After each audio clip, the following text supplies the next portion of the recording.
This week's episode of Better Call Saul starts off with a bang when Mike, Jonathan Banks, stumbles into his house with an envelope full of cash and an eye swollen shut.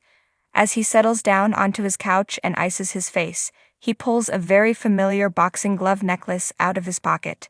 At Davis and Maine, Jimmy, Bob Odenkirk, is grilled for his unapproved commercial and unrelenting attempts at exuberance to win over the partners, but Cliff reluctantly decides to give him a second chance.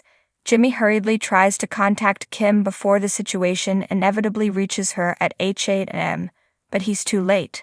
Howard and Chuck scold her for her misjudgment of Jimmy, and she is taken off the case and sentenced to the mundanity of document review, where Jimmy finds her later. Kim, clearly at her wits' end with Jimmy, reminds him of her previous warnings. She knew this would happen.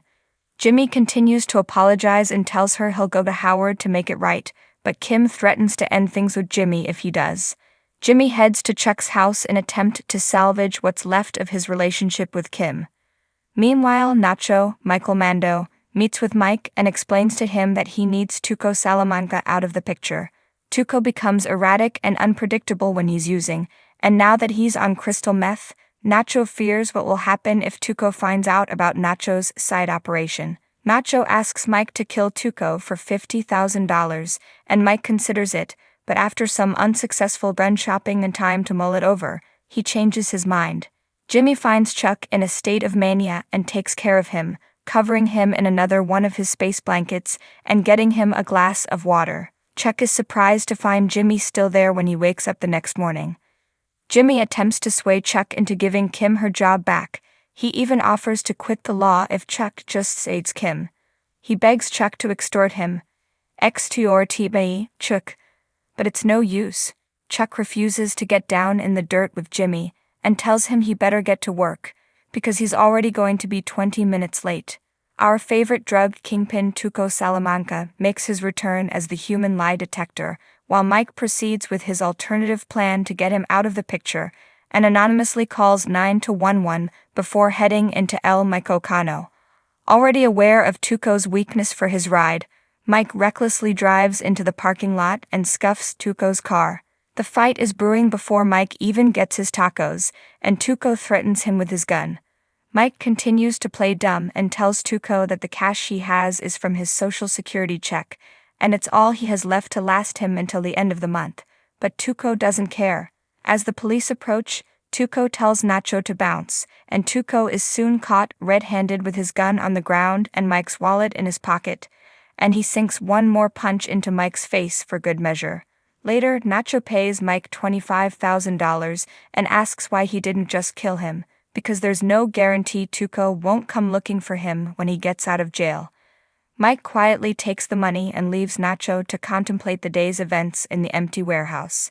Nacho tells Mike about an incident in 1996 or 97 when Tuco became erratic and paranoid while using crank and shot one of their suppliers, Dog Paulson, and left a piece of dog's skull in Nacho.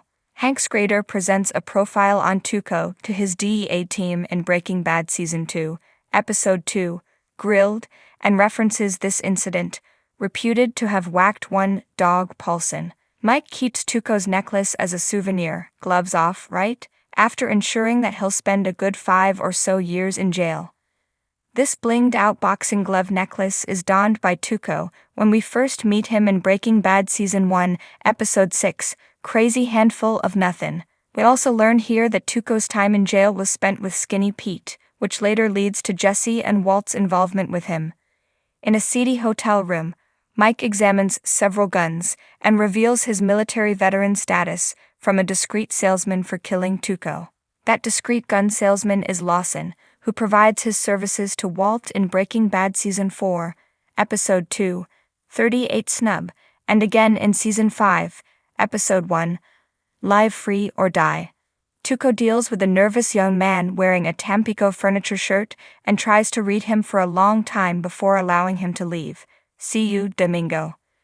Domingo is who we come to know as Crazy 8, first encountered by Walt and Jesse in Breaking Bad Season 1, Episode 1, Pilot. Tampico Furniture, the logo on his shirt and the name on his van, is owned by Domingo's father, and is discussed when Walt keeps Crazy 8 locked in the basement in Breaking Bad Season 1, Episode 3, and the bags in the river.